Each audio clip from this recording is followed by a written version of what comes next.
وخدمة الحزب ونحصلوا على مناصب مهمة اللي غادي تفيد الحزب.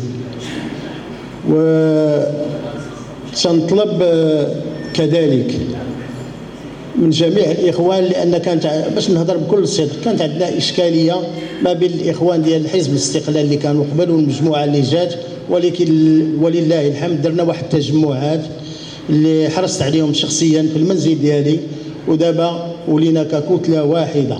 وكونوا على يقين أن هذه الكتلة ديال حزب الاستقلال إذا بقات متماسكة راه غنوصلوا بإذن الله باش نكتسحوا عمالة تسخير التماركل. النواة حزب الاستقلال نواة قوية، هذا هو الأساس. ونحن داخل حزب الاستقلال نعرف بعضنا البعض جيدا، نميز بين المناضل وبين غير المناضل وبين الواكد وغير الواكد، ولكن حزب الاستقلال قوته في نواته الصلبة القوية.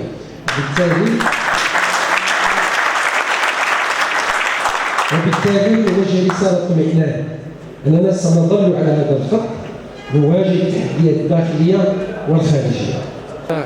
أشغال ديال الدورة العادية المجلس الإقليمي للحزب اللي هي واحد المؤسسة تنظيمية داخل الحزب كتنعقد بشكل دوري للتداول في القضايا السياسية والاجتماعية والاقتصادية والقضايا التنظيمية.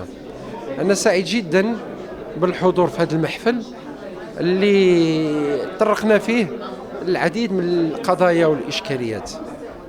كان هناك كلمات ديال المسؤولين المحليين والإقليميين الحزبيين طبعا، وكان العرض السياسي باسم اللجنة التنفيذية اللي طرق للانشغالات بصفة عامة اللي كتهم الرأي العام والشعب المغربي قاطبة. أنا سعيد جدا بقيمة النقاش والتدخلات اللي استمعت لها بكل انتباه، واللي كتعكس الوعي المتجدر عند الاستقلاليين والاستقلاليات في مختلف ربوع المملكة. فهنيئا لتمارا والسخيرات بأبنائها، وهنيئا لها بحزب الاستقلال من خلال هذه المناضلين والمناضلات. هي سبيلنا إلى اللقاء وحسبنا إيماننا هو القوى هو العزاء، نرهب نلعب كيد الأعادي لكن نزيد ثانيا في الاعتقاد، نرهب نلعب كيد الأعادي لكن نزيد ثانيا في الاعتقاد.